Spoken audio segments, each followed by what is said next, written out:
भगवान की जय। प्रभु कृपा से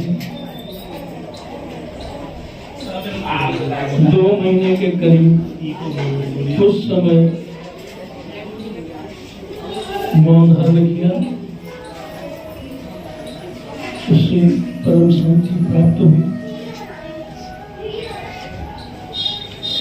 इच्छा नहीं थी, पर भगवत कार्य के लिए, प्रभु गुणगान के लिए ये मौन विसर्जित किया गया है। ये माटी का पुतला है और सब जानते हैं कि माटी पर पानी पड़ता है तो करना क्या है। गहरा के लिए वहां कुछ नहीं बचता, पानी के साथ माटी मिलकर इस माटी के पुतले को चाहे तो वज्र का बना सकते हैं, इसे इतना मजबूत बना सकते हैं। साधन के द्वारा बाप भगवान की कैसी कृपा है कि ये शरीर इस तरह से रचना की है कि माटी का भी बनना है और ये वज्र का भी है। अब कौन इसको कैसा बनाना चाहता है, ये सारा जीव के ऊपर निर्भर होता है। माटी के पुतले को पानी दगा देती है। पानी क्या है? काम, क्रोध, लोभ, मोह, मद, मत्सर, ये पानी है। जब इस शरीर पर ये अवगुणों का पानी पड़ता है तो ये मट्टी का बन जाता है। लेकिन जब इस शरीर पर अवगुणों का पानी न पड़कर सद्गुणों का, भगवत कृपा का, संतों की कृपा का, आशीर्वाद का पानी पड़ता है तो यही वज्र का हो जाता है। प्रमाण के लिए दधी जी को आप जानते ही होंगे, सब भागवत में बड़ी सुंदर कथा आती है उनकी, कि उनकी हड्डी से वज्र बना जो इंद्र अपना हथियार रखता है और वो हथियार अमोघ है।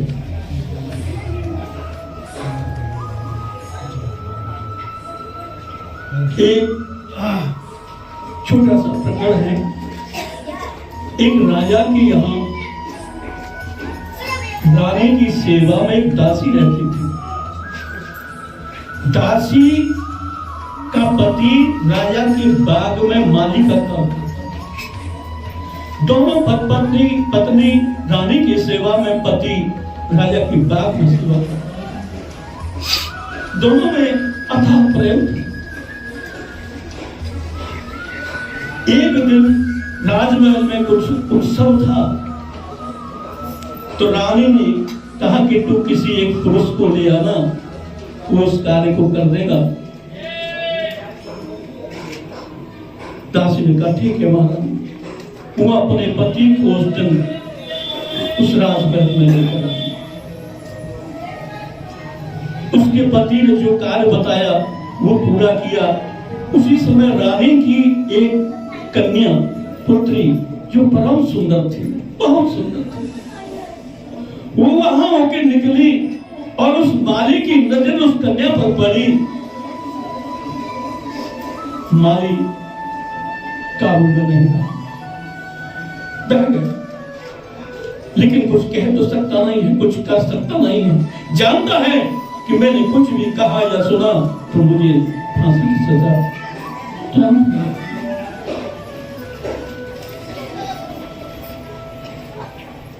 रानी की दासी का भी कार्य पूरा हुआ और दासी के पति का भी कार्य पूरा हुआ। दोनों घर गए। पत्नी ने खाना बनाया, पति से कहा भोजन करो। उसके पति ने कहा कि मैं भोजन नहीं करूंगा। न मैं अन्न लूंगा न जल लूंगा। बोले क्यों? मुझे उस राजा कन्या चाहिए। उसकी पत्नी बोली तेरी बुद्धि मारी गई है, मति मारी गई है, तू क्या कह रहा है? वो राजा है, ये सोच भी तेरे हृदय में कैसे आई? बोलो तू कुछ भी कहे, मुझे तो वो करना चाहिए। दासी कुछ कर नहीं सकती, रानी से भी कह नहीं सकती मेरा पति ये चाहता है। घुट रही, 10 दिन हो गए, वो माली न भोजन कर रहा है न सो रहा है।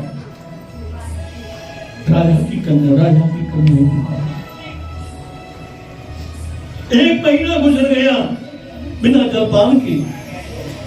अब दासी से रहा नहीं गया कि मन तो वैसे भी रहा है और वैसे भी रहा है, मैं क्या करूं? भगवान के मंदिर में गई और भगवान से प्रार्थना की कि प्रभु मुझे कुछ ऐसी मेरे ऊपर कृपा करो कि समस्या का समाधान हो।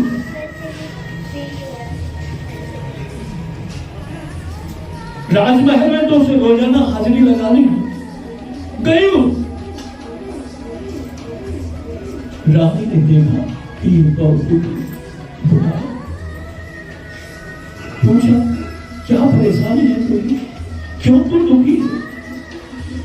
तेरा चेहरा मैं उदास देख रही हूं, मैं कई दिन हो गए तुझसे पूछना चाह रही थी, परंतु सच सच बता बात है क्या? दासी फूट कर रोने लगी। महारानी मैं क्या कहूं, मैं अपनी बुद्धि पर पछता रही हूं। हे विधाता तुमने मेरे भाग्य में रानी ने समझाया कि भाई का बता तो सही क्या बात है, बता तो सही। दासी ने कहा महारानी मुझे बचन दीजिए, मैं बात तो आपको बता दूं पर मेरा कोई अहित नहीं। रानी ने बचन दे दिया, मैं तुझे अभय करती हूँ, तू मुझे जो कह सकता, तेरा कोई अहित नहीं। दासी ने कहा महाराज जिस दिन से आपकी पुत्री को मेरे पति ने देखा है तब से न अन्न ले रहा है न जल ले रहा है, बस आपकी पुत्री की चाह कर रहा है और बड़ा संग करने लगा है। रानी ने कहा ये कोई बड़ी बात है, हम अपने पुत्र को सहज में दे देंगे उसे? अरे उसको पुत्री तो चाहिए हमारी, हम दे देंगे हमारी पुत्री को चाहे चूस। दासी ने कहा महारानी जी आप क्या कह रही हैं? पर हाँ रानी ने कहा मैं सही कह रही हूँ, मैं सत्य कह रही हूँ, मैं उसका विवाह तेरे पति के साथ कर दूँ, तू चिंता न कर। लेकिन अपने पति को कहना कि मेरी एक बात माननी पड़ेगी उसे, और उस बात को मानेगा तो मैं अपनी पुत्री का विवाह तेरे पति के साथ कर।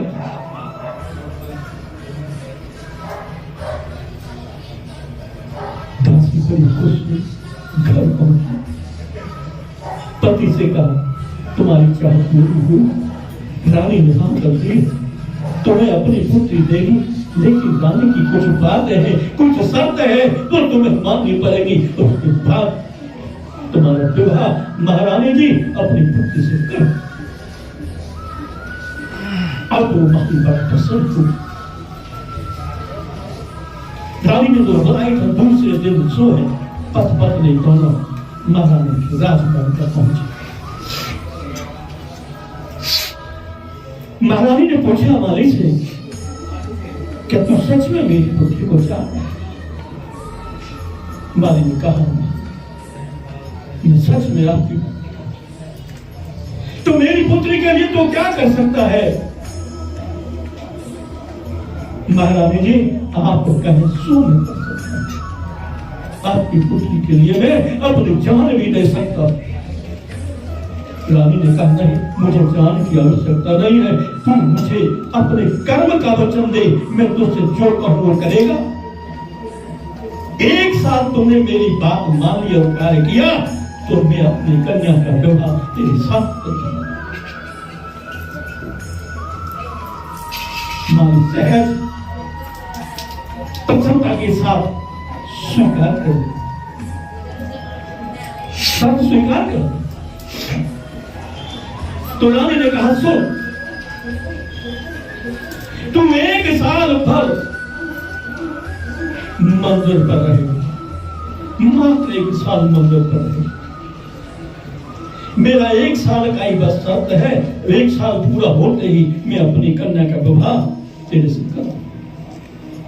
माली ने कहा ठीक है, मैं 1 साल मंदिर पर रहूंगा, बस 1 साल मंदिर पर रह के तुझे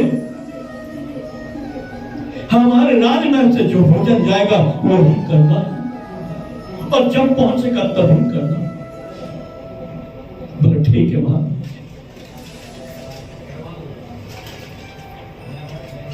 और मैं एक शब्द देती हूं, उस शब्द का स्मरण करते रहना। बोले ठीक है, कहा तो मुझे दीजिए, मैं तो कल से ही शुरू कर, मेरा जल्दी से 1 साल पूरा हो जाएगा। कितनी उतावली है राज करने के लिए।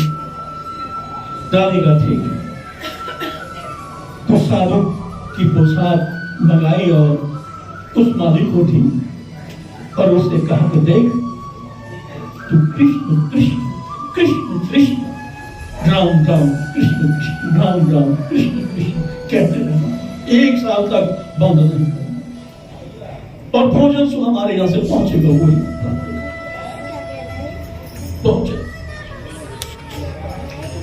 भोजन में एक समय 24 घंटे में एक समय बहुत स्वल्प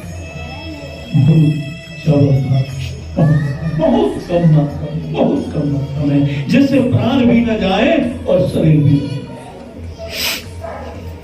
तो अब वो बैठ गया, 3 महीने हुए, करता रहा, बड़ी लालसा के साथ कर रहा है कि मेरा विवाह होगा। 6 महीने गुजर गए, 9 महीने गुजर गए, रानी जाती देखती, वो लग रहा है, रानी लौट गई। 1 साल पूरा हुआ, महारानी उसकी पत्नी को लेकर उसके पास पहुंची, कहा कि तू आंख खोलो।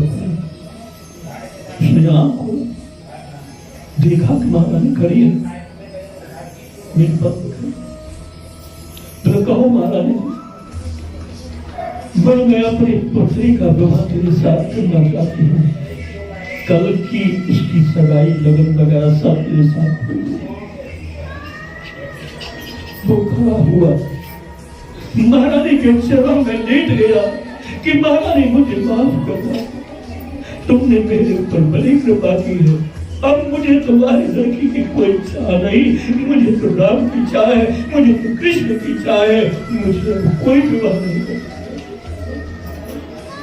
तो क्या हुआ कि माटी का पुतला दिव्य बन गया, चिन्मय हो गया। जब ये माटी का पुतला किसी नियम के द्वारा, तप के द्वारा, साधन के द्वारा दिव्य चिन्मय हो जाता है। अरे दिव्य चिन्मय किसका हुआ पता है? कबीर का दिव्य हुआ, चिन्मय हुआ कि अंत समय में शरीर ही चला गया। मीरा का दिव्य हुआ, चिन्मय हुआ, भगवान कृष्ण बने, ले हो गए। जगन्नाथ स्वामी का दिव्य हुआ, चिन्मय हुआ, जगन्नाथ प्रभु चैतन्य प्रभु का। कितने संसार के प्राणी हैं जिनका शरीर दिव्य हुआ, चिन्मय हुआ। क्या हम आप सब अपने शरीर को दिव्य चिन्मय नहीं कर सकते? कर सकते हैं, हो सकता है, लेकिन साधु के द्वारा इस घर को, इस कच्चे घर को, माटी के बटोले को आज के युग में सबके घर पक्के हो और हमारा घर कच्चा हो, तो क्या हमारी इच्छा नहीं होगी कि हम भी अपना घर पक्का बना? होती है। अब सबके घर कच्चे हो, लेकिन किसी ने सुना हो कि घर पक्के भी बनते हैं, तो क्या वो नहीं चाहेगा कि मेरा घर पक्का बने? ये पक्का घर क्या है? इस शरीर को ही पक्का घर कर सकते हैं, जीवात्मा इसमें वास करता है।